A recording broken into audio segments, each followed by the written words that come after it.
जगन्नाथ मो पिलारे आशीर्वाद वर्षा वर्षण करूँ ये कामना। तो समस्त को आज दिन में स्वागत। पिला किसी उपदेश देवे कहीं पृथ्वीर प्रथम उपदेश दि जाए जमी परिवर्तन हवा कथा सेमती हो जदि जन को शिक्षा दिज्व जे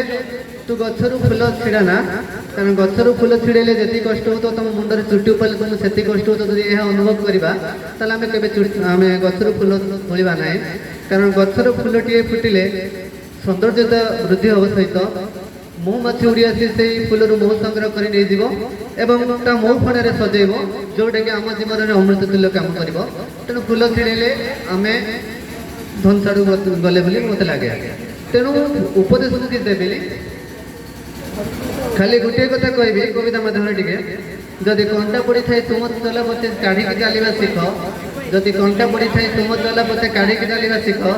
स्वाभिमान लड़ाई निजक सैनिक साजिक देख नवीन आलोके उद्भासित हो निजर अंतस्वर को शुणी देख बाहर इन्स्टिट्यूट रे पढ़ुवा छात्र छात्री को कहीकि देख देखी ना जदि स्वर्ग बंधु तमें डायनामिक इन्स्टिट्यूट का देख।